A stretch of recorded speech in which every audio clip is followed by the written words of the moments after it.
Hallelujah, praise the Lord. ప్రియమైన Calvary సన్నిధి సమయం వీక్షకులారా, ప్రభువైన యేసుక్రీస్తు నామములో మీ అందరికీ ఈ సాయంకాల శుభాభివందనాలు తెలియచేస్తున్నాం. మనము మన కుటుంబాలతో దేవుని సన్నిధిలో కొంత సమయం ప్రభును స్తుతించి ఆరాధిద్దాం. ప్రియులారా, మీరందరూ బాగున్నారు కదా? ఈ సమయాన్ని దేవుడు ఆశీర్వాదకరంగా మలుచినట్లుగా దేవుని సహాయం నిమిత్తమై ప్రార్థన చేసుకుందాం. దయచేసి మీరు తలలు వచ్చి కళ్ళు మూసుకున్నట్లయితే ప్రార్థనతో కూడికను ప్రారంభించుకుందాం. మహాపరిశుద్ధుడైన దేవ, జీవాధిపతి, సర్వాధికారి, సకల ఆశీర్వాదాలకు కారణభూతుడైన మా తండ్రి, మా నాయన, మీకే వందనాలు, స్తుతులు, స్తోత్రాలు చెల్లిస్తున్నాం. ఈ పరిశుద్ధ ప్రభుదినాన ఈ సాయం సంధి వేళలో ప్రభువా, ఈ లైవ్ ప్రోగ్రాన్ని వీక్షిస్తున్న మా ప్రియ సహోదరి సహోదరులను, విశ్వాసులను, సన్నిధి బిడ్డలందరినీ బట్టి వందనాలు, స్తోత్రాలు చెల్లిస్తున్నాం.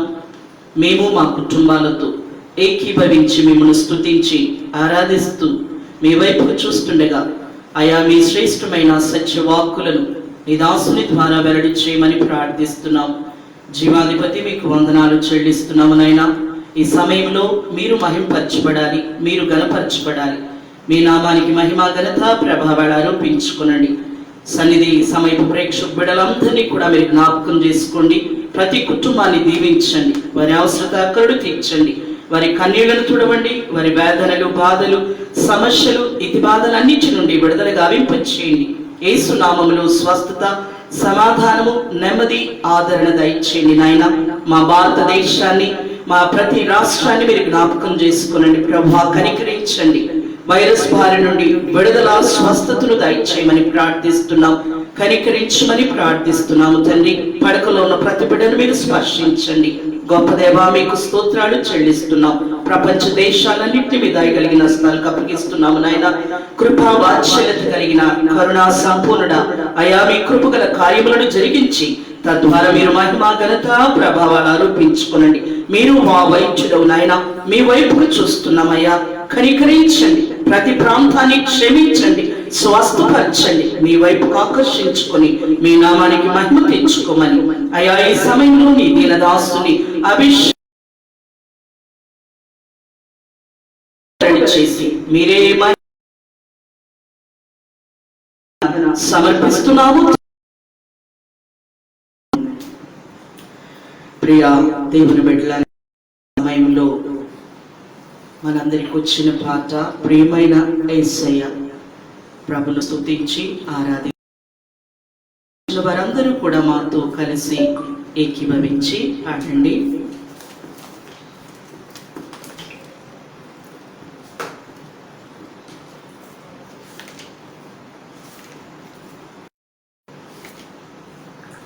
హల్లెలూయా.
దైవజనుల ద్వారా మనకు శ్రేష్టమైన సందేశాన్ని ఆలకిద్దాం.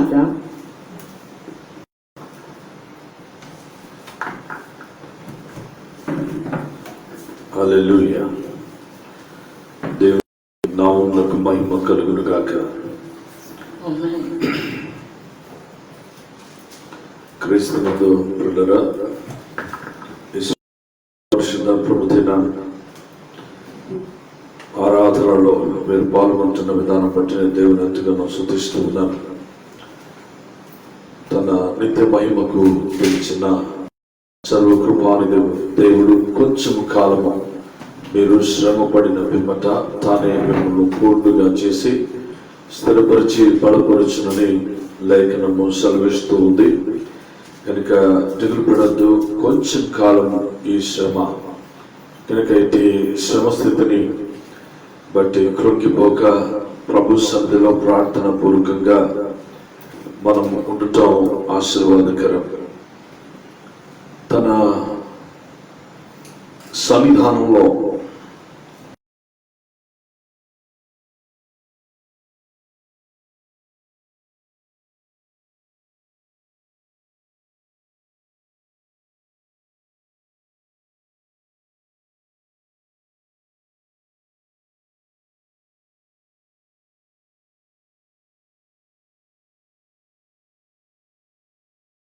దాదాపు 20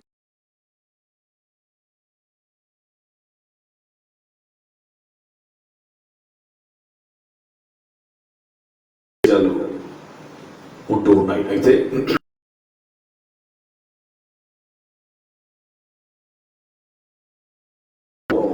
మనము 4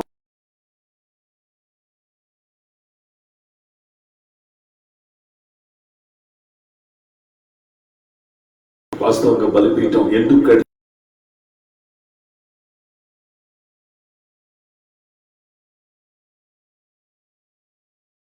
కృతజ్ఞత ఆరాధన భావంతో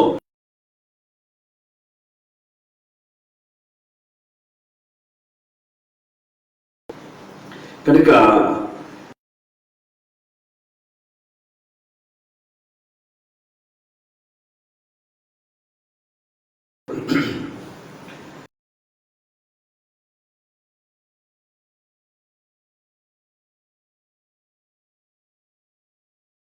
బలిపీఠాలను మనం చూసాం.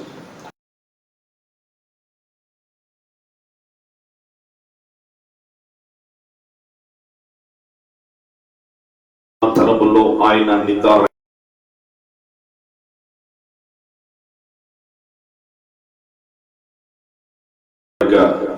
ఆయనను చూసి దేవుడు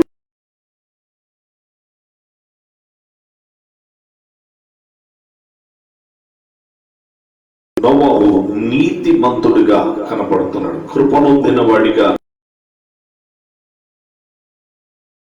8వ వచనం ప్రకారం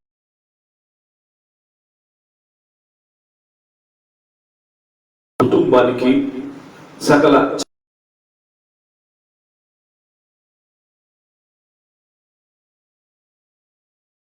నడిపించి కాపుదల అనుభవించాడు.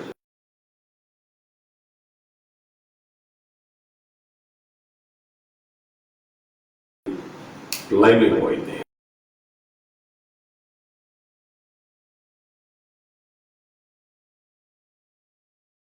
నోవహు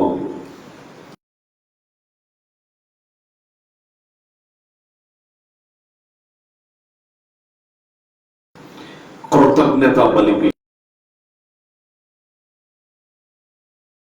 బలిపీఠము, అది కృతజ్ఞత.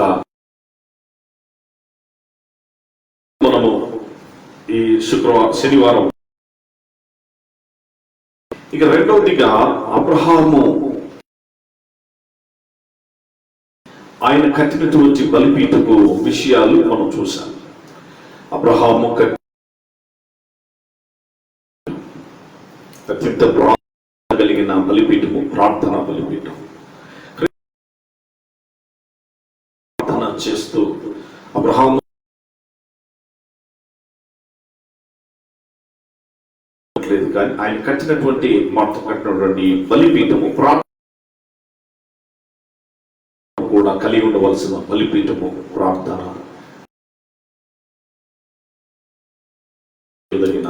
కార్యం. ఎంత ఆశీర్వాదమైన కార్యం. మా చిన్ననాటి కలిసి కూర్చొని తల్లిదండ్రులతో కుటుంబ ప్రార్థనలు జరిగేవి.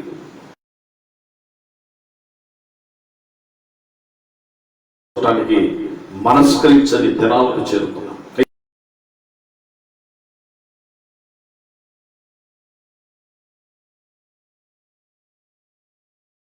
కనుక కుటుంబం అంతా కలిసి దేవుని సన్నిధానంలో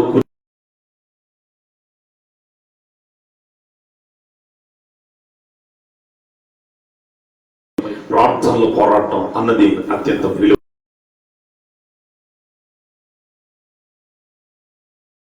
కనుక మనం కూడా ఇటు ప్రార్థన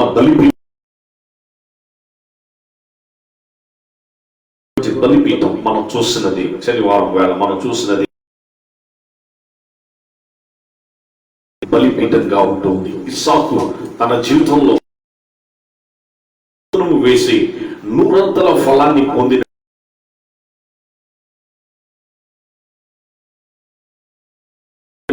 ఆదికాండం 24 ఆయన విత్తనం వేసి ఆయన 100 ఫలం ఫలించిన యోసేపు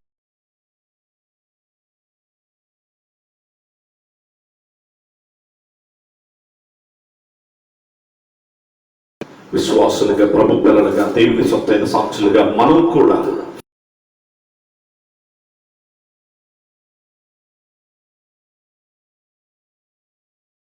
యాకోబు కట్టిన ఈ బలిపీఠము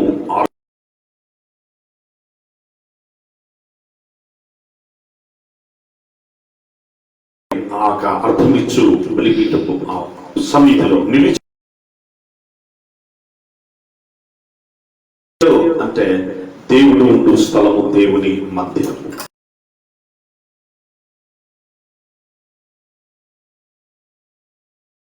చేసిన వాడిగా ఉంటూ ఉన్నాడని జ్ఞాపకం చేస్తూ ఉన్నాడు. కూడా మన కుటుంబ జీవితాల్లో కలిగి ఉండటం ఆశ్చర్యం. కుటుంబ ఆరాధనను మనం కలిగి నైవేద్యపు ఆరాధనలు మనం చేయగలగాలి.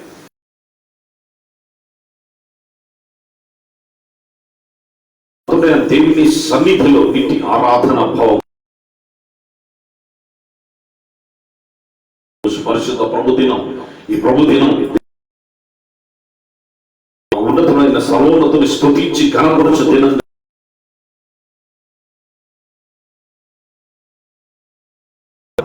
దేవుణ్ణి ఆరాధించాలి, ఘనపరచాలి. చర్చ్ లేదు కదా, మందిరంలో దేవుని సన్నిధి అవసరత లేదు. కుటుంబ ఆరాధన జరగటం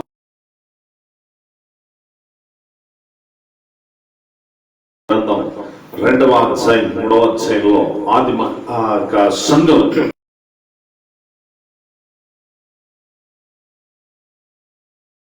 కలిగి ఉన్నారు. కనుక మనం కూడా ఆరాధన కూడినటువంటి శ్రేష్టమైన విలువైన ఆది తన సత్యాన్ని గ్రహించమని జ్ఞాపకం చేస్తూ కట్టిన బలిపీఠం ఆరాధన బలిపీఠం ఆ తర్వాత కట్టినటువంటి బలిపీఠం చూద్దాం. వారు కలిగి ఉన్న బలిపీఠాల్లో భాగం మోషే కట్టినటువంటి బలిపీఠం. మోషే గారు కూడా ఒక బలిపీఠాన్ని ఆయన కట్టారు. ఆయన కట్టిన బలిపీఠం చాలా విలువైనది. చాలా విలువైన బలిపీఠాన్ని ఆయన కట్టాడు. ఆయన కట్టినటువంటి బలిపీఠం గురించిన సత్య వివరణ మీరు చూడాలని ఆశపడితే నిర్గమకాండం 17వ ఇక్కడ ఒక యుద్ధం జరుగుతున్న సమయం తర్వాత ఆయన చేసినటువంటి ఈ కార్యం. నిర్గమకాండం 17వ అధ్యాయం 15వ వచనం. తరువాత మోషే ఒక బలిపీఠమును కట్టి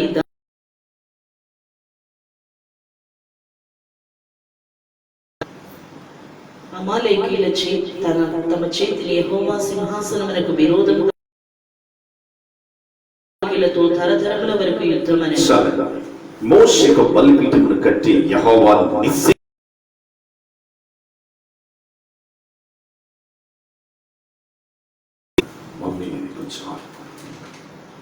కనుక ఇశ్రాయేల్ ఒక గ్రంథాన్ని ఇక కూడా తీసేసి కొంచెం లైట్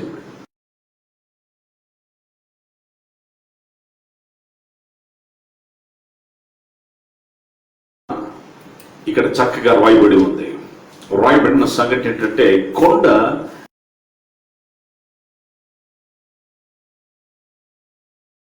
యుద్ధం జరుగుతుంది. ఇశ్రాయేలు యుద్ధం చేస్తున్నారు. యెహోషువను మోషే పంపించాడు. మోషే అమాలేకులతో యుద్ధం చేస్తున్నాడు. అమాలేకులతో యుద్ధం చేస్తున్నప్పుడు ఇక్కడ జరిగిన సంఘటనలు చూడండి. దేవుని సహాయత ఎలా ఉందో ఆలోచన చేద్దాం. ఈ యెహోషువ అమాలేకులతో యుద్ధం చేస్తున్నాడు రెఫదీ ప్రాంతంలో. అక్కడే ఉన్న కొండ పైన మోషే కూర్చొని చూస్తున్నాడు. Is watching. ఆయన కూర్చొని చూస్తూ అక్కడ ఆయన చేసిన కార్యం గమనించండి. ఆయన చేతులెత్తి ప్రార్థిస్తూ ఉండగా అనగా ఆకాశం వైపుకు చేతులెత్తు సమయంలో జరిగిన సంఘటన అక్కడ రాయబడుతూ ఉంది. చూడండి ఆ మాటలు. నిర్గమాకాండం 17వ అధ్యాయం 11వ వచనం. మోషే తన చెయ్యి పైకెత్తినప్పుడు ఇశ్రాయేలీలు గెలిచిరి.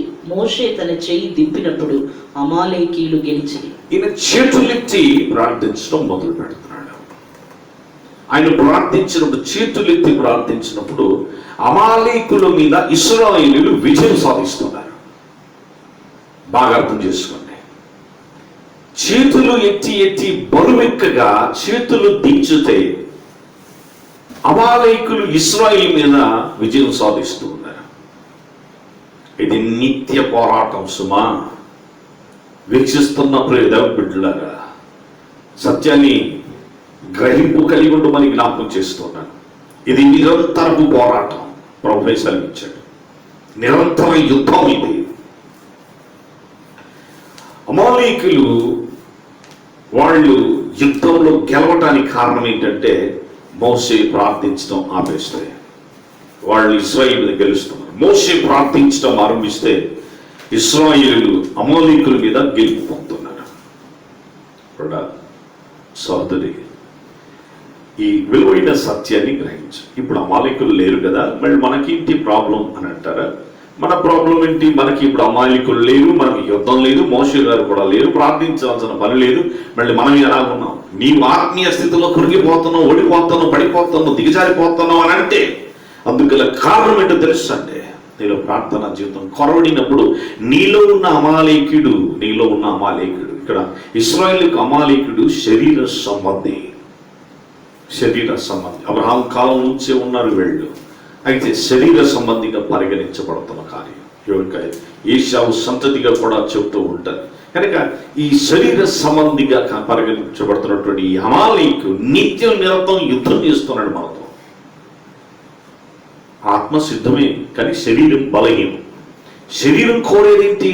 నిన్ను ప్రార్థించదు, చేయనీయదు, నీకు నిద్రను తెప్పిస్తుంది, చెప్తుంటది, వాక్యం వినద్దు అంటది, ప్రార్థన చేయొద్దు అంటది, దేవుని సన్నిధి వద్దు అంటది, దేవుని సాన్నిధ్యంలో ఉండొద్దు అంటది. శరీరం కోరుకునేది అదే. శరీరం ఎప్పుడైతే లేస్తుందో ఆత్మ కొరిగిపోతుంది. బాహ్య పురుషుడు దినదినాభివృద్ధి చెందకూడదు, ఆంతర్య పురుషుడు దినదినాభివృద్ధి. కనుక క్రీస్తును ప్రజలుడారా, మన శరీరమే మనకు అమాలేకుడు. మనం ప్రార్థిస్తున్నప్పుడు మన శరీర కార్యాల మీద, శరీర ఇచ్చల మీద, శరీర మనస్థితుల మీద మనకు విజయం కలుగుతుంది. అప్పుడు దేవుని సన్నిధి అంటే, సహవాసం అంటే మక్కువ మనలో అధికమవుతుంది. నిత్యం దేవుని సన్నిధిని ప్రేమిస్తాం, దేవుని సాన్నిధ్యంలో కలిగి ఉండటానికి నిర్ణయం చేస్తాం. ఎందుకంటే దేవుడు మన సహాయకుడు, ఆయన మనల్ని నిలబెడతాడు, ఆయన మనల్ని బలపరుస్తాడు. పేతురు సాతాను మిమ్మల్ని పట్టి గోధుమలే ఆ చేటలో జల్లించాలని ఆశపడి కైనను నిన్ను నీ కొరకు వేడుకొంటిని అంటాడు. మీరు శోధనలో పడకుండానట్లు మెలకువగా ఉండి ప్రార్థించండి అంటాడు. There is a threat. మనకు ఒక థ్రెట్ ఉంది. జాగ్రత్తగా మెలకువగా ఉండి శోధనలో పడకుండా ఉండాలి అంటే నువ్వు ప్రార్థన చేయాలి. మోషే చేతులెత్తి ప్రార్థించడం మొదలు పెట్టినప్పుడు ఆ యొక్క అమాలేకుల మీద ఇశ్రాయేలు గెలుస్తూ ఉన్నారు. దేవుని సహాయత రాగలుగుతుందని సత్యాన్ని గ్రహించమని జ్ఞాపకం చేస్తున్నాడు. కనుక క్రీస్తు బిడ్డలారా, అటు విలువైన కార్యం జరుగుతుంది. ఈ పరంపరలో ఆయన చేతులెత్తి దించడం ఈ జరుగుతున్న కార్యంలో హూరు అహరోను ఇద్దరు కలిసి ఆ పర్వతాన్ని ఎక్కారు. మోషేకి ఒక రాయి తెచ్చేసారు. రాయి మీద మోషే కూర్చున్నాడు. ఆ చేయి మీద ఒకరు, ఈ చేతి మీద ఒకరు. హూరు ఈ చేయి పట్టుకుంటే అహరోను ఈ చేయి ఎత్తి పట్టుకున్నాడు. ఇద్దరు సపోర్ట్ చేస్తూ ఉంటే మోషే చేతులెత్తి దేవుని సన్నిధిలో ప్రార్థించడం మొదలు పెట్టాడు. నిర్దోషమైన చేతులు ఎత్తి దేవుని సన్నిధిలో మనం ప్రార్థించబద్ధులమై ఉన్నాం పిల్లరా. హల్లెలూయా, దేవుని నామముకు మహిమ కలుగును గాక. మనం నిర్దోషమైన చేతులు ఎత్తి దేవుని సన్నిధిలో ప్రార్థించబద్ధులమై ఉన్నాం. ఇట్టి ప్రార్థనా జీవితం మనం కలిగి ఉండాలి. కుటుంబం శోధన గురి కాకుండా ఉండాలంటే, వ్యక్తిగత ఆత్మీయ జీవితం శోధనలో పడిపోకుండా ఉండాలంటే, నీ ఆత్మీయ యాత్ర ఒడిదుడుకులు కలిగి ఉండకుండా ఉండాలంటే, శత్రువునిపై యజమాయిషి హుకుం చలాయించకుండా ఉండాలి అని అంటే నువ్వు నిత్యం ప్రార్థనా జీవితం కలిగి ఉండాలి. దైవాన్ని సహాయతను పొందుకోకపోతే నీ జీవితం మరణ స్థితికి చేరుకుంటుంది. కనుక క్రీస్తును ప్రజలు బిడ్డలారా, ఈ యొక్క ఉన్నతమైన ఆధిక్యత, శ్రేష్టత, విలువైన ఆధిక్యతను గ్రహించమని జ్ఞాపకం చేస్తూ ఉన్నాడు. కనుక ఈ మోషే కట్టినటువంటి ఈ యొక్క బలిపీఠం యెహోవా నిస్సి, దేవుడు మన సహాయకుడు. ఆయన మన సహాయకుడు. ఆయన సహాయము, ఆయన తోడు, ఆయన సన్నిధి నిత్యం మనతో కూడా ఉంటుంది. యోసేపుకు తోడై సహాయతను అనుగ్రహించిన దేవుడు, మోషేకు తోడై ఉండి నడిపించిన దేవుడు, ఇశ్రాయేలీలను ఆయన నడిపించి సహాయతను అనుగ్రహించి నడిపించిన గొప్ప దేవుడు, దావీదుకు తోడై సహాయతను అనుగ్రహించిన దేవుడు, దానియేలుకు సహాయతగా ఉండి నడిపించిన గొప్ప దేవుడు. క్రీస్తునందు ప్రజలు బిడ్డలారా, వాళ్ళకి ఎంత గొప్ప సహాయతను ఆయన వారి పట్ల చేసిన కార్యమును బట్టి ఒక గ్రంథాన్ని రాసి ఆయన అంటున్నాడు. నిర్గమకాండంలో ఆయన చెబుతున్నాడు, ఆ గ్రంథం యెహోవా నామమున, చూడండి 17వ అధ్యాయం, నిర్గమకాండం 17వ అధ్యాయం 14వ వచనం. అప్పుడు యెహోవా మోషేతో, ఇట్లా నేను అమాలేకీయుల పేరు ఆకాశం క్రింద నుండకుండా బొత్తిగా తుడిచి వేయుదును గనుక జ్ఞాపకార్థముగా గ్రంథములో దీన్ని వ్రాసి యెహోషువకు వినిపించు. కనుక జ్ఞాపకార్థకరంగా జరిగేది ప్రక్రియ. కనుక క్రీస్తు ప్రజలు బిడ్డలారా, ఈ యొక్క ప్రకృతి సంబంధమైన మనస్థితి మనకు అడ్డుపడుతున్నప్పుడు, దేవుని చిత్తానుసారమైన దైవిక స్వభావం అనగా శరీర స్థితి, మనస్థితి మనల్ని కృంగిపోచేస్తున్నప్పుడు దైవికమైన మనస్థితి మనల్ని స్థిరపరుస్తుంది. అందుకని దేవుడు చేసిన మేలులను జ్ఞాపకము చేసుకుంటానికి ప్రయత్నపడుతున్న కార్యం. కానీ క్రీస్తును ప్రజలు బిడ్డలారా, ఆ ఉన్నతుడైన దేవుడు చేసిన గొప్ప మేలును తలపోసుకుంటూ మరొక చేసే కార్యం. కనుక ఆ మా కార్యం దావీదు జీవితంలో కూడా మనం చూడగలుగుతాం. 103వ కీర్తన, ఆ కీర్తన అంతట్లో కూడా దేవుడు చేసిన గొప్ప మేలును మరొక ఆయనను స్తుతిస్తూ ఆరాధిస్తున్నట్టుగా జ్ఞాపకం చేయబడుతుంది. నా ప్రాణమా యెహోవాను సన్నుతించుము, నా అంతరంగముననున్న సమస్తమా ఆయన పరిశుద్ధ నామమును సన్నుతించుము. నా ప్రాణమా యెహోవాను సన్నుతించుము, ఆయన చేసిన మేలులను దేనిని మరవక జ్ఞాపకం తెచ్చుకోవటం ఆశీర్వాదకరం. ఆయనను జ్ఞాపకం చేసుకో, ఆయన చేసిన మేలుడు జ్ఞాపకం చేసుకో. అత్యున్నతమైన ఆశీర్వాదమైన కార్యం సత్యాన్ని గ్రహించమని జ్ఞాపకం చేసుకో. ఆ దినం చేసిన కార్యం జ్ఞాపకం చేసుకో. ఆ దినం మోషే చేసిన కార్యం జ్ఞాపకం చేసుకో. ఆ దినం దేవుడు చేసిన అత్యంత విలువైన సహాయతను గుర్తుపెట్టుకో. ఆయన సహాయత, ఆయన సన్నిధి, ఆ అమాలేకుల మీద విజయం పరిపాల నీ జీవితంలో కొనసాగించబడాలని నువ్వు కోరుకున్నట్లయితే, నీ కుటుంబ యాత్రలో అటు విజయ పరంపర కొనసాగించబడాలని నువ్వు ఆశించినట్లయితే దైవిక సహాయతను పొందుకోమని జ్ఞాపకం చేస్తాం. దైవిక సహాయతను లేకపోతే నీలో జయం, విజయం అన్నది అసాధ్యం. యెహోవా ధ్వజం మన సహాయం. అటు ఉన్నతుడైన దేవుని యొక్క ఆధిక్యత జీవితం మనం కలిగి ఉంటాం, విలువైన ఆధిక్యత.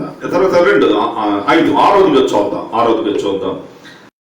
ఈ ఆరోది చాలా విలువైన ఆధిక్యత కార్యం, ద్వితీయ జరిగినటువంటి ఆధిక్యత కార్యం.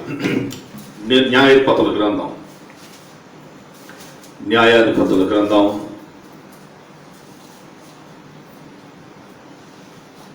6వ అధ్యాయం 23-24. న్యాయాధిపతుల గ్రంథం 6వ అధ్యాయం 23-24 వచ్చింది. అప్పుడు యెహోవా నీకు సమాధానం, భయపడకము, నీవు చావవని అతనితో సెలవిచ్చాను. అక్కడ గిద్యోను యెహోవా నామమున బలిపీఠము కట్టి దానికి యెహోవా సమాధానకర్త అని పేరు, యెహోవా సమాధానకర్త అని పేరు పెట్టెను. సమాధానకర్త అని పేరు పెట్టు. ఈయనకు ఇంకొక పేరు వచ్చింది. ఈ గిద్యోను కూడా అక్కడ ఇంకొక పేరు కూడా వచ్చింది. ఆయనకు యెరుబ్బయలు అంటే వాదించువాడు. ఇక్కడ జరిగిన సంఘటన ఏంటంటే, ఇక ఈ ఇశ్రాయేలు జనాంగం అంతా కూడా అమాలేకులకు వాళ్ళు భయపడుతున్నారు. మిథ్యానీయులు, అమాలేకులు వీళ్ళందరూ కూడా కూడి వచ్చి వీళ్ళని అంతా అనేక రకాలుగా వాళ్ళను హింసిస్తూ, వాళ్ళను అనేక రకాలుగా వాళ్ళను భయాందోళన గురి చేస్తూ వాళ్ళ మీద అజమాయిషి చెల్లిస్తున్నటువంటి మిథ్యానీయులు, వాళ్ళకి సాహిత్యంగా అమాలేకులు మొదలయ్యారు. వీళ్ళ ఆధిపత్యం జరుగుతున్నప్పుడు వీళ్ళు భయపడుతూ దాక్కోవడం చేస్తూ ఉన్నారు. ఈ గోధుమల దొలగొట్టు ఆ ప్రాంతంలో చేరి ఆయన చేస్తున్నటువంటి ఆ కార్యంలో దేవుడు తన దూతను పంపి, దేవుడే దిగి వచ్చి అది తన ప్రత్యక్షతను ఆయన కనపరిచాడు. దేవునికి టెస్ట్ పెట్టాడు. ఇది గారు గిద్యోను గారు దేవునికి టెస్ట్ పెట్టారు. నీవైతే అనే టెస్టులు మొదలయ్యాయి. సమస్తం తిరిగిన తర్వాత దేవుని సన్నిధిలో సత్యాన్ని గుర్తెరిగిన తర్వాత దేవుడు అతనితో మాట్లాడుతూ, నేను చచ్చిపోతున్నానేమో అని గిద్యోను అంటే లేదు అంటూ, అప్పుడు యెహోవా నీకు సమాధానము, భయపడకము, నీవు చావని అతనితో సెలవిచ్చాను. అక్కడ గిద్యోను ఇక సమాధానపు బలిపీఠమును కట్టినట్టుగా సమాధానకర్త అని జ్ఞాపకం చెప్పారు. అవును, మన దేవుడు సహాయకుడే కాదు, ఆయన సమాధానకర్త అనే సత్యాన్ని గ్రహించమని జ్ఞాపకం చేస్తూ ఉన్నాడు. ఈ బయలు దేవత బలిపీఠంలో వాళ్ళ నాన్నగారు కట్టారు. ఇశ్రాయేలీయులు తెలియని అన్య దేవతలకు ఆరాధించడం మొదలుపెట్టారు. తెలియకై ఆరాధించడం మొదలుపెట్టారు. కనుక ఆ బయలు దేవతల బలిపీఠాలన్నిటిని కూడా పడగొట్టి వాటినంటే నాశనం, ధ్వంసం చేసేసి అక్కడ యెహోవా నామమున బలిపీఠం కట్టి యెహోవా సమాధానకర్త అని అక్కడ రాశారు. కానీ క్రీస్తును ప్రజలు బిడ్డలారా, ఈ యొక్క ఉన్నతుడైనటువంటి దేవుని కొరకు కట్టబడిన ఈ బలిపీఠము సమాధాన సంబంధమైనది మరియు దేవుణ్ణి బయలుపరిచే బలిపీఠాన్ని ఆయన కట్టినట్టుగా జ్ఞాపకం చేయబడుతుంది. మనం దినాలు కూడా మనం చూస్తారు. మత్తయి సువార్త 5వ అధ్యాయం 24వ వచనంలో చూస్తే అక్కడ మరొక బలిపీఠం మనకు కనపడుతుంది. అక్కడ ఆ యేసుక్రీస్తు ప్రభు పర్వత ప్రసంగంలో ఆయన ఉపదేశించిన ఆ యొక్క సత్య వివరణలో ఆయన చూపుతున్నటువంటి సత్యం ఏంటి, ఆయన బోధిస్తున్న వివరణ ఏంటి అని అంటే, సమాధాన స్థితి గురించిన సత్యాన్ని అక్కడ జ్ఞాపకం చేస్తున్నాడు. 24వ వచనం, అక్కడ బలిపీఠం ఎదుటనే నీ అర్పణము విడిచిపెట్టి మొదట వెళ్ళి నీ సహోదరునితో సమాధానపడుము. నీ సహోదరునితోను సమాధానం. ఇక్కడ వచ్చిన బలిపీఠం ఎదుట నీ అర్పణలు, యాగాలు, నీ సమర్పణ, పరిపూర్ణతలు కలిగించడం ఏంటి? నీవు ఒకవేళ అలాంటి విరోధభావం కలిగి ఉన్నట్లయితే నీ అర్పణను విడిచి, నీ అర్పణ అక్కడ వదిలేసి నువ్వు సమాధానపడ వెళ్ళి గో బ్రదర్.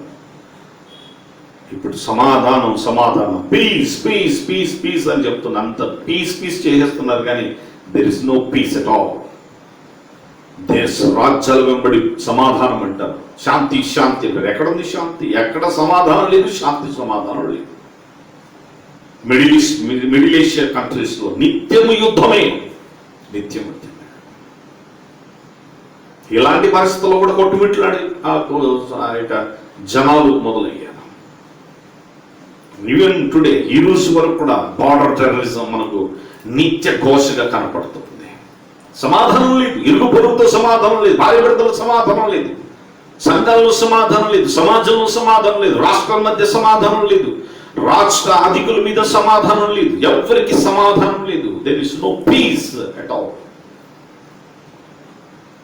యెహోవాయే సమాధానము చేయగలవాడు, సమాధాన సంబంధమైనటువంటి ప్రభు. యెషయా గ్రంథం 9వ అధ్యాయం 7వ వచనం, క్రిస్మస్ దినాల్లో మనం వింటూ ఉంటాం. ఆయనకు ఒక పేరు ఉంది, ఆశ్చర్యమైనటువంటి పేర్లు ఆయనకు రాయబడుతున్నాయి. 9:7. ఏలైనగా మనకు శిశువు పుట్టెను, మనకు కుమారుడు అనుగ్రహింపబడెను, ఆయన భుజం మీద రాజ్యభారముండును. ఆ ఆశ్చర్యకరుడు ఆలోచనకర్త బలవంతుడైన దేవుడు నిత్యుడగు తండ్రి సమాధానకర్తయగు అధిపతి అని అతనికి పేరు పెట్టబడును. సమాధానకర్తయగు అధిపతి అధిపతి అధిపతి ఆయన ఒక్కడే సమాధానాన్ని నీకు ఇవ్వగలుగుతాడు. Is the one and only God. ఆయన ఒక్కడే నీ జీవితంలో సమాధానం ఇవ్వగలుగుతాడు, నీ కుటుంబంలో సమాధానం ఇవ్వగలుగుతాడు, నీ యొక్క పరిసరాల్లో సమాధానాన్ని కలిగి చేయగలుగుతాడు, నువ్వు ఆరాధించే స్థలంలో సమాధానాన్ని ఏర్పరచగలుగుతాడు, నీ సంఘములో, నీ సమాజంలో, నీ ఇంటిలో, నీ ఆత్మీయ జీవితంలో సమాధాన స్థితిని కలిగించేవాడు. ఆయన ఒక్కడే క్రీస్తు అని ఉన్నారు. తండ్రికి నీ మనకును మధ్యవర్తిగా ఉండి సమాధానము ఏర్పరిచిన వాడు. సమాధానము లేక తండ్రికి మన ముందు ఎడబాటు ఉన్నది. అటు ఎడబాటును పూడ్చి ఆ ఉన్నతుడైన ప్రభు పాద సన్నిధానంలో దేవుడు నరుడు కలుసుకున్న స్థలాన్ని దేవుడు ఆ యొక్క ప్రభు ఆ కల్వరిలో జరిగించిన విలువైన బలియాగం ద్వారా అనుసంధానము చేసిన వాడు. సమాధానము కలిగించబడింది. ఆయన మరణించుట ద్వారా మనలో నీతి ఆరోపిస్తుంది. ఆయన తిరిగి లేచుట ద్వారా మనకు విడుదల, సమాధానము కలిగించబడుతుంది. హల్లెలూయా. దేవుని నామమునకు మహిమ కలుగును గాక.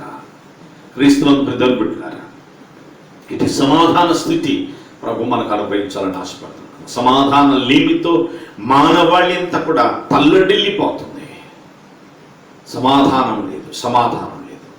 అసమాధాన, అసంపూర్ణ, అసంబద్ధమైనటువంటి జీవిత స్థితిని కొట్టుమిట్లాడుతూ బ్రతుకు ఏడుస్తున్న మనుషులు అనేకులు కోకలేదు. ఆంతర్యాన్ని పరిశీలిస్తే సమాధానం లేదు, మనశ్శాంతి లేని పరిస్థితుల్లో బ్రతుకుతున్నారు. భార్య భర్తల మధ్యలో ఈ సమాధాన స్థితి లేని కారణాన్ని అనేకమైనటువంటి పోరాటాలు, యవగింపులు, కోర్టు కేసులు, వివిధ రకాలైనటువంటి హత్యలు స్థితి దిగజారుతున్నటువంటి సమాజ పరిస్థితులు, సమాధానం లేని కారణం ఆలోచించమని జ్ఞాపకం చేస్తున్నాడు. ఈ గిద్యోను ఈ సత్యాన్ని ఎరిగిన వాడే దేవుని సన్నిధిలో సమాధానము కలిగించగలిగిన వాడు, సమాధానమును ఇవ్వగలిగిన వాడు, సమాధానమునకు అధిపతి అయిన దేవుడు. ఇక్కడ ఒక మాట చెప్పాలి, hour God is not a piece maker. ఆయన పీస్ మేకర్ కాదు, ఆయన సమాధానమునకు కర్తయగు అధిపతి. ఆయన శాంతి దూత కాదు, శాంతి ప్రదాత, ఆ ఉన్నతుడైన గొప్ప దేవుడు. అతి శక్తి సంపన్నుడైన దేవుణ్ణి విడిచి నువ్వు ఎక్కడో సమాధానం అంటూ సాగిలపడిపోతున్నావు, ప్రయాసపడుతున్నావు, తెలియని దేవుళ్ళని ఆరాధించడానికి ప్రయత్నాలు చేస్తున్నావు. ఆంతర్య సమాధాన స్థితి నీలో కొరవడినప్పుడు నీ జీవితంలో సమాధాన లేమితో నీ జీవితం అధోగతి పాలవుతుందని సత్యాన్ని గ్రహించమని జ్ఞాపకం చేసిన యేసుక్రీస్తు ప్రభు పలికిన పర్వత ప్రసంగపు ఆదిక్త సత్యాల్లో ప్రభు చెప్తున్నటువంటి విలువైన ఆనిమత్యము సత్యం ఆయన జ్ఞాపకం చేస్తున్నాడు. చూడండి 9వ వచనం, 5వ అధ్యాయం 9వ వచనం. సమాధాన పరచువారు ధనులు, వారు దేవుని కుమారులు అనబడతారు. తండ్రి పోలికను సంతరించుకుని నా సాక్షులు దేవుని బిడ్డలు క్రైస్తవులారా. మనం సమాధానము కలిగి ఉండాలి. సమాధానపు స్వార్థ మనం అందించే బద్దులుగా మనం ఉండాలి. ఎంతసేపు ఈ సంఘం ఆ సంఘం అంటూ, వీళ్ళు వాళ్ళు అంటూ, నాది నేను అంటూ ఎన్నిసార్లు పోరాటాలు చేస్తారు. సమాధాన పరచువారు ధన్యులు, వారు దేవుని కుమారులు అనబడ్డారు. ఒకవేళ సమాధాన పరచబడని వారు దయ్యాలు, వారు దయ్యపు పిల్లలు అనబడతారు. అంతే కదా,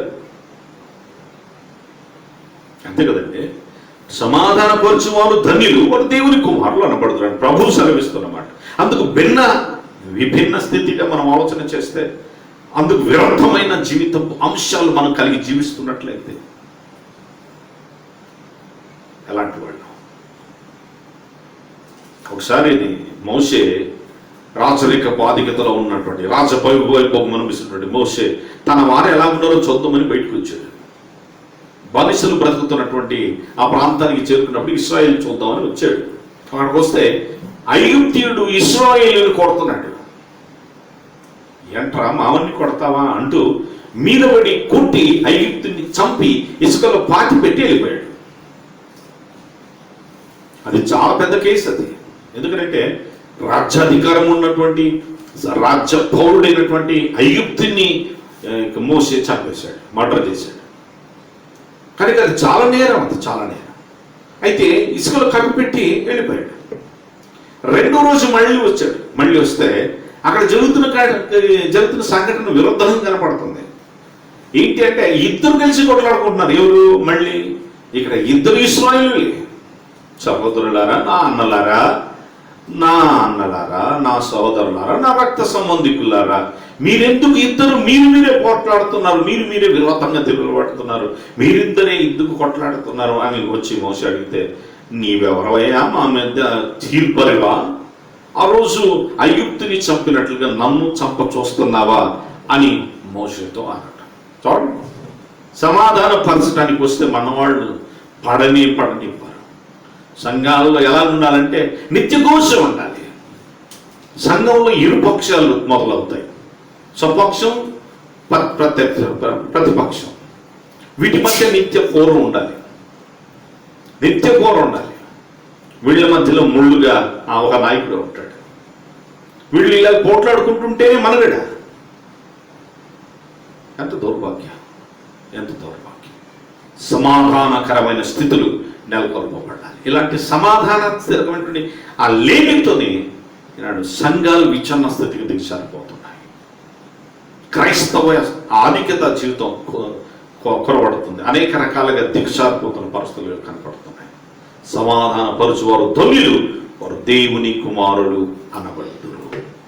అలా కాదండి, మాకు మా సంఘం గురించి తెలియదు, మా పాస్టర్ గురించి తెలియదు, మా విషయాలు మీకు తెలియవు, మా ఇంట్లో పరిస్థితులు మీకు తెలియదు, మా ఆయన గురించి తెలియదు మీకు, మా ఆవిడ గురించి మీకు తెలియదు, మేమేంటో తెలియదు మీరు చెప్పేస్తున్నారు. అవును, మాకు తెలియదు, నిజంగా వాస్తవంగా తెలియదు. అక్కడ ఉన్న పరిస్థితులు లేవు, అక్కడ ఉన్న స్థితిగతులు మేము ఎరగము. కానీ సత్య వివరణ మాత్రం స్పష్టంగా జ్ఞాపకం చేయబడుతుంది. అది ఏంటి అంటే సమాధానపరచబడాలి. శాశ్వత నివాసంలో నీకు లోకంలో లేదు. స్థిర నివాసంలో నీ ప్రవేశం కోసం కదా నీ ప్రయాస. మరి ఇక్కడ ఆ తాత్కాలికమైనటువంటి ఉండే ఈ నివాస స్థలంలో నీ పోరాటం ఎందుకయ్యా? తాత్కాలికం కదా ఇది. తాత్కాలికమైన నీ నివాస స్థలంలో నీ పోరాటం, ఆయాసం ఏంటి? ఎంతసేపు ఉంటావో తెలియదు, ఎప్పుడు మాయమైపోతావో తెలియదుగా. అంతలో కనబడి అప్పుడే మాయమైపోయే జీవితాలు. చాలా నుండి జారపడు నీటి బిందువులు వంటి వాళ్ళు. అప్పుడే ఆ యొక్క స్థితిగతి ఏంటంటే గడ్డి పువ్వు వంటి వాళ్ళం.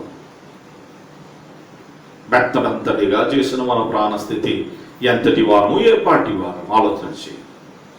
సమాధానపరచువారు మన నీ జీవితం అలా లేదంటే నీ జీవితం ఎలా ఉందంటే సమాధానం లేమితో నువ్వు ఉన్నావంటే ఈ రాత్రి వేళ ప్రభు నీతోనే మాట్లాడతారు. గిద్యోను కట్టినటువంటి ఈ శ్రేష్టమైన విలువైన బలిపీఠం, సమాధానపు బలిపీఠం, దేవుని బయలుపరిచే బలిపీఠం. క్రీస్తుల దేవుని బిడ్డలారా, నిజమైన దేవుణ్ణి వాళ్ళు ఆరాధించక అజ్ఞాన స్థితిలో వాళ్ళు ఉండిపోయారు. ఈనాటి సమాజం కూడా నిజమైన దేవుని ఎరిగి ఆరాధించలేని దుర్బలమైన స్థితిలో దిగజారిపోతున్నాడు ఈనాటి. ఆనాడైతే అజ్ఞాన స్థితిలో దేవుడు చూచి చూడన్నట్టుగా ఉండిపోయాడు. అపోస్తల కార్యగ్రంథం 17వ అధ్యాయం 30 వచనం ప్రకారం 17:30 వచనం ప్రకారం అజ్ఞాన కాలంలో దేవుడు చూసి చూడనట్టుగా ఉన్నాడు. కానీ ఇప్పుడైతే అంతటా అందరూ మారు మనసు పొందుట దేవుని చట్టం. చదువు. ఆ అజ్ఞాన కాలములను దేవుడు చూచి చూడనట్టుగా ఉండెను. ఇప్పుడైతే అంతటను అందరూ మారు మనసు పొందవలెనని మనుషులకు ఆజ్ఞాపించుచున్నాడు. ఆయన ఆజ్ఞను జారీ చేస్తాడు. అంతటా అందరూ మారు మనసు పొందాలి. ఇక్కడ మరొక మాట చెప్పాలి. నేను నమ్ముకోవటం కాదండి, నమ్ముకోవటం కాదు. నమ్ముకోవటం అనేది తప్పు. మారు మనసు అనేది కలిగి ఉండాలి. మారు మనసు. నమ్ముకోవటం అంటే అందరూ నమ్ముకుంటారు. ఆ డాక్టర్ని నమ్ముకుంటారు, ఆ మందుని నమ్ముకుంటారు, ఆ మనిషిని నమ్ముకుంటారు, ఆ వస్తువుని నమ్ముకుంటారు, ఆ యొక్క సంఘటనలు నమ్ముతారు, అన్ని విషయాలు నమ్ముకుంటే పరిస్థితి అంతే. కానీ ఇక్కడ ప్రభుని నమ్ముకోవటం కాదు, ఆయన మారు మనసు నొందటం. You just you turn your face to God. నీ దేవునికి నీ ముఖమును చూపించడం, దేవునికి నీ ముఖమును చూపించడం. ఇక్కడ చూడండి, ఈ భాగం అంతా కూడా దేనికి పనికిరాదు. You just turn like this. నీ దేవుని వైపు తిరిగి చూస్తే ఇట్స్ క్లీన్ వన్. నీ దేవునికి ఉపయోగార్థమైనది, నీకు ఉపయోగార్థమైనది. మారు మనస్సు అంటే నీవు నీ దేవుని వైపును తిరిగి ఆయన సాధనంగా, ఆయన సాక్షిగా, ఆయన కొరకైన సన్నిధి విశ్వాసగా నువ్వు నిలిచే ఆధిక్యతను దేవుడు కల్పించేస్తాడు. నమ్ముకోవటం కాదు. అజ్ఞాన స్థితిలో ఆయన చూస్తుండే ఇప్పుడైతే అందరూ అంతటా మారు మనస్సు పొందాలి. నీ ఇంట్లో ఉన్న ప్రతి ఒక్కరు మారు మనస్సు పొందాలి. ప్రతి ఒక్కరు క్రీస్తు ప్రభు బిడ్డలుగా మలచబడాలి. నా భర్త నమ్ముకున్నాడండి, నా భార్య నమ్ముకుందండి, మేమిద్దరు నమ్ముకున్నామండి, మా పిల్లలు నమ్ముకోలేదు, కుదరదు. ప్రతి ఒక్కరు కుటుంబం అంతా కూడా మారు మనస్సు, తెలియని దేవుణ్ణి ఎరటం కాదు, తెలిసి ఉన్న నీ నిజ దేవుణ్ణి నువ్వు కలిగి ఆరాధించి ఆయన ఎందుకు మారు మనస్సును పొందిన అనుభవంలోకి నువ్వు రాగలిగాలి. అంటే రీతిగా నీ కుటుంబం ఉందా? లేనట్లయితే రాత్రి వేళ ప్రభు వైపు తిరుగుమని జ్ఞాపకం చేస్తాం. చివరి బలిపీఠం జ్ఞాపకం చేసి ముగించేస్తాం. ఏడవ బలిపీఠం సమూయేలు మొదటి గ్రంథం 7వ అధ్యాయం 17వ వచనం. సమూయేలు మొదటి గ్రంథం 7వ అధ్యాయం 17వ వచనం. మరియు అతని ఇల్లు రామాలో నుండినందున అచ్చటికి తిరిగి వచ్చి అచ్చట కూడా న్యాయము తీర్చుచుండెను. మరియు అతడు అక్కడ యెహోవాకు ఒక బలిపీఠం కట్టెను.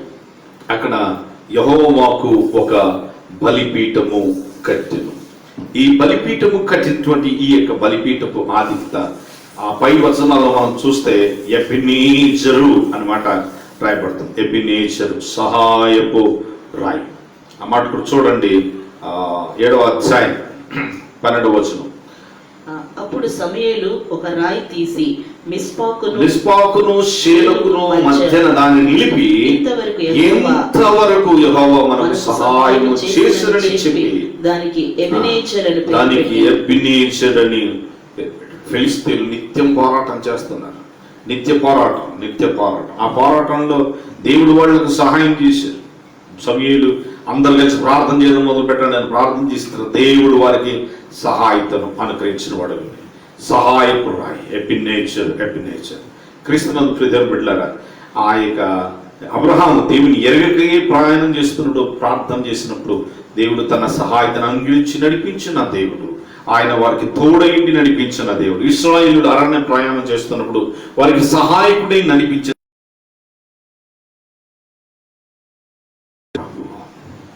వాళ్ళకి ఎలాగా అంటే వాళ్ళకి సమస్త విషయంలో ప్రతి చిన్న అవసరతను కూడా ప్రభు తీర్చిన వాడు.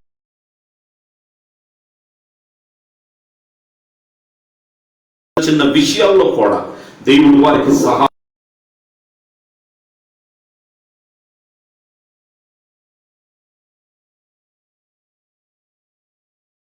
దేవుడు మన సహాయకుడైన సర్వోన్నతుడు, గొప్ప దేవుడు.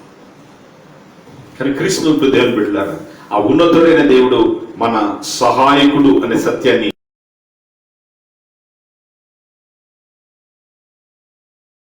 మన ఎబెనేజర్ అని అంటే దైవ సహాయం.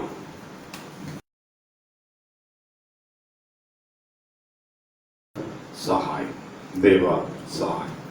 ఈ సహాయతను యాత్రలో ఆయన మన సహాయం. ఇప్పుడు ఏ సహాయం లేని పరిస్థితుల్లో అనేటువంటి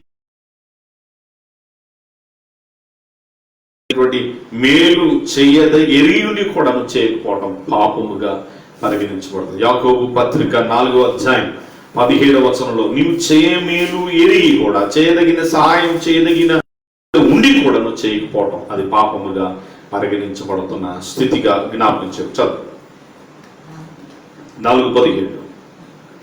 కాబట్టి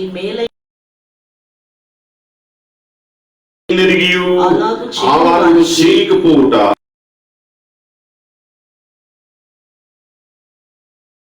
సహాయం అందించుకోవడం చాలా ఘోరం. క్రీస్తునందు ప్రియమైన బిడ్డలారా, ఎంత విలువైన సహాయకుడు మన ప్రభు. ఆయన సహాయపు బలిపీఠమును కట్టి సమూయేలు దేవుని సన్నిధిలో ఆయన ప్రార్థన చేస్తున్నాడు. ఆయన ఉన్నతమైన ఆ కార్యాన్ని ఈ 17వ అధ్యాయంలో జ్ఞాపకం చేయబడుతుంది. ఆయన మన సహాయపు రాయి, బండను చేర్చి నీళ్లుగా ప్రవహించబడింది. ఆ ప్రభు మన సహాయకుడు. క్రీస్తునందు ప్రతినిధి ఆ ప్రభు నీకు నాకు సహాయకుడుగా ఉండకపోతే ఈ లోక యాత్రలో మనం అధోగతి పాలవుతాం. మన సహాయకుడు. అందుకనే దావీదు 23వ కీర్తన అన్నాడు, యెహోవా నా కాపరి, నాకు లేదు.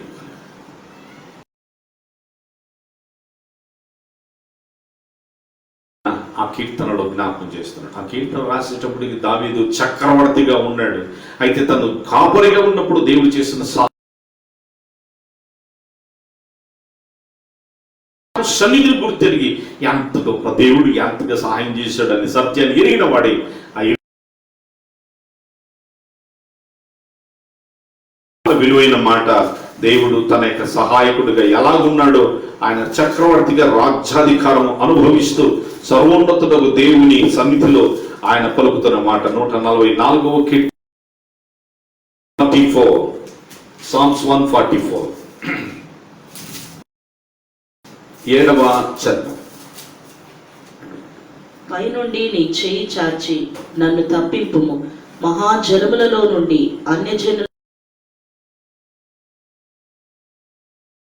బలము, బాణము బలము, ఆ అంబుల బలము, లేకపోతే తన కలిగిన బలాత్మకున్న సైన్య సహాయకుడు. పైనుండి నీ చేయిని చాచి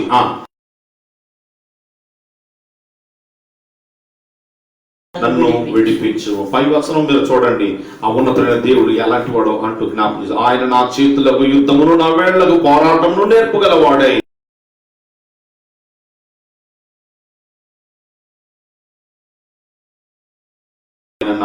నన్ను నాకు బలపరచువాడు అంటూ జ్ఞాపకం చేస్తున్నాడు. కానీ క్రీస్తును హృదయం పెట్టారా, ఆయన తనకున్న సైన్య బలాన్ని బట్టి, తనకున్న ఆధిక్యత బలం బట్టి, తనకు శూర వీర ధైర్యత్వ బలాన్ని బట్టి, బాధిత జ్ఞానయుక్త జీవితాన్ని బట్టి, తన బాలన జీవిత ఆధిక్యతను బట్టి గర్వయుత దేవ సహాయం కోసం ఆశపడుతున్నాడు. దేవా, పై నుండి నీ చెయ్యిని చాచి మహాగాధ జలముల నుండి, అన్య జనుల చేతిలో నుండి నన్ను విడిపించు. నాకు సహాయం నీవే, నీవే, నీవే. 121వ కీర్తనలో దావీదు ఆ యాత్ర కీర్తనలో జ్ఞాపకం చేస్తాడు. నా కనులు ఎత్తుచున్నాను, ఎక్కడి నుండి నాకు సహాయం నీ వల్లే. కొండల తట్టు వలననే నాకు సహాయము కలుగును, నీ వల్లనే నాకు సహాయం కలుగుతుంది. God is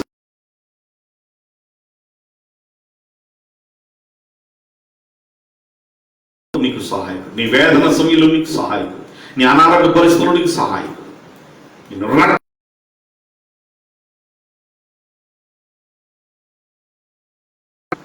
కోనటి దగ్గర కదిలించి తీసుకెళ్లి పడేసేవాళ్ళు లేరు, సహాయం చేయవాళ్ళు లేరు.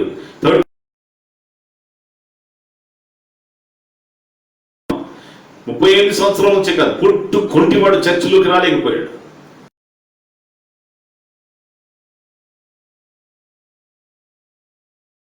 దారి లేదు, తీసుకుని వెళ్లేవాళ్ళు లేరు. అక్కడ నుంచి మోసుకొచ్చి దేవాలయం వెలుపల పాడేసిపోయే వాళ్ళు ఉన్నారు. కానీ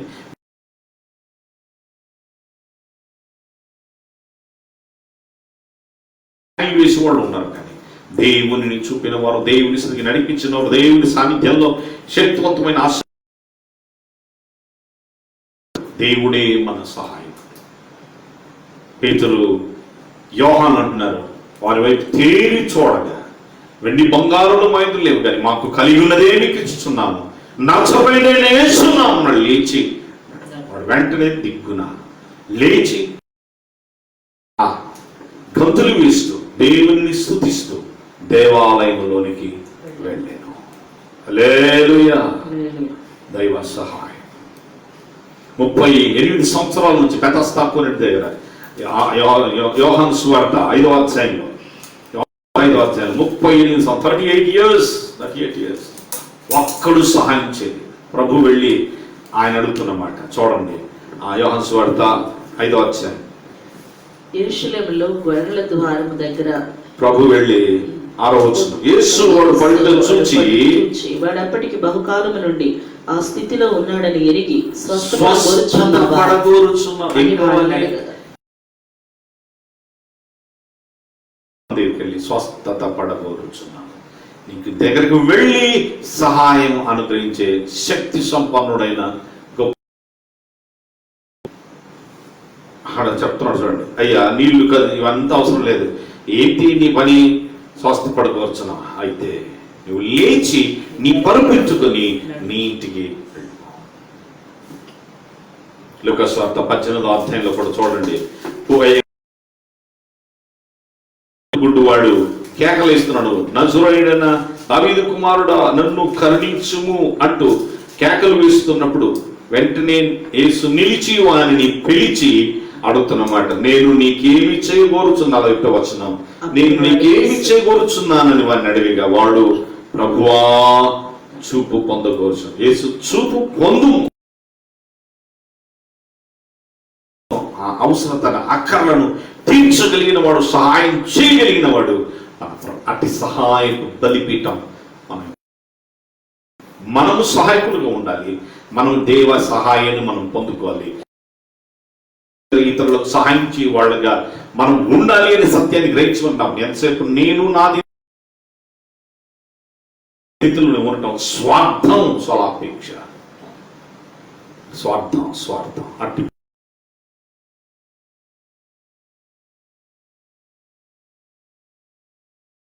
పెట్టుకున్న చిన్నపిల్లవాడు ఆకలితో ఉన్నప్పుడు ఆకలి తీర్చుకోవచ్చు, కానీ ప్రభు దగ్గరికి తీసుకుని వచ్చి నా వద్ద 5 రొట్టెలు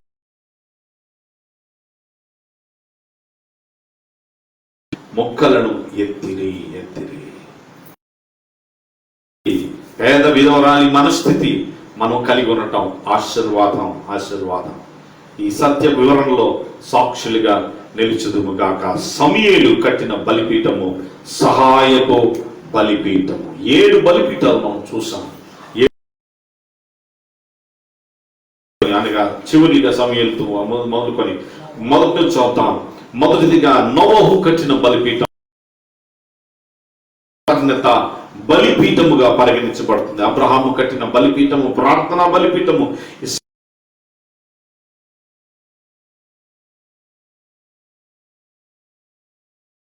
ఆ తర్వాత మోసే కట్టినటువంటి బలిపీఠము జ్ఞాపకార్థ బలిపీఠము.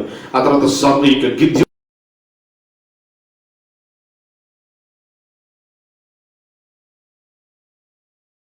బలిపీఠము సహాయపు బలిపీఠము.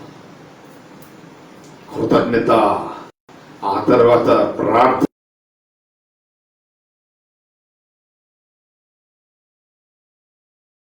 సహాయపు బలిపీఠములు కలిగి ఉండిరి.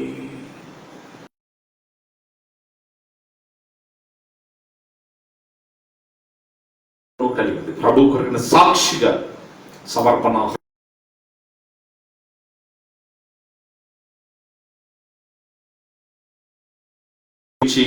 ఆశీర్వదించును గాక.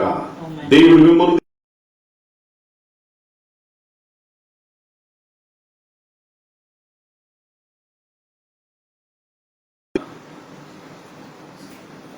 క్రీస్తునందు ప్రియులారా,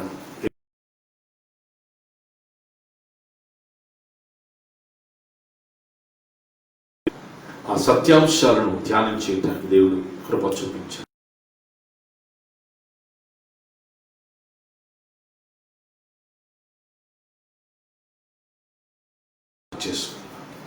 అతి ఉన్నతమైన ఆశీర్వాదాలు పొందుకోవడానికి జీవాధిపతి సర్వాధికారి మీకే వందనాలు, స్తోత్రాలు చెల్లిస్తున్నాము నాయన.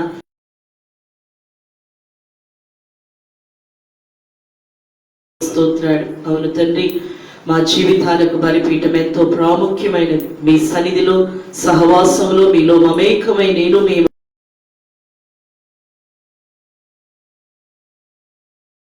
కుటుంబాలను ప్రభా ప్రతి బిడ్డను మీరు స్థిరపరచండి. అవును తండ్రి,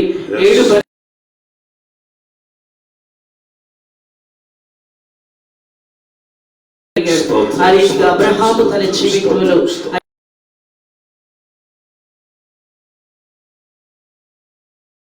ఫలింపు బలపీఠాన్ని ప్రభా కట్టగలిగాడు తండ్రి. నీకు స్తోత్రాలు. యాకోబు తన జీవితంలో ఆరాధన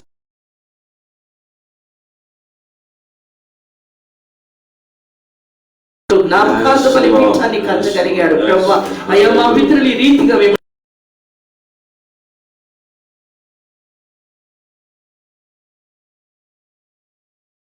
జీవితంలో నాయన అయ్యా ప్రభా సహాయపు బలిపీఠాన్ని మేము నేర్చుకోవలసిన వాస్తవిక సత్యాన్ని మా ముందు ఇచ్చారు. అవును తండ్రి, ప్రార్థన ధూపాన్ని నైవేద్యాన్ని వేసే పెడలముగా ఉండటకు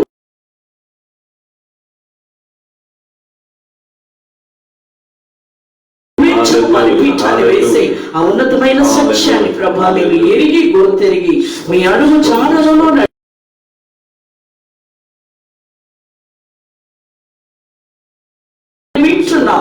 ఆయన సన్నిధి వీక్షకులు అయా ఇటు తీర్మానాన్ని కలిగి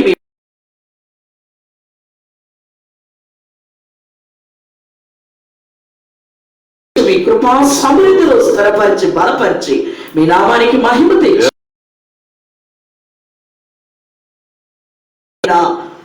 నామములో ప్రార్థించి వేడుకుంటున్నాము తండ్రి. ఆమేన్ ఆమేన్.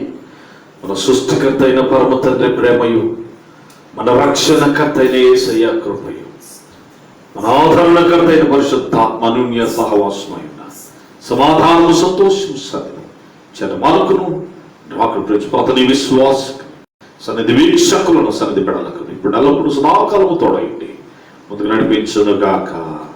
ఆమేన్ ఆమేన్. అందరికీ వందనాలు. God bless you. God bless you all. Thank you. రేపు సాయంకాలం 7 గంటలకు మళ్ళీ కలుసుకుందాం.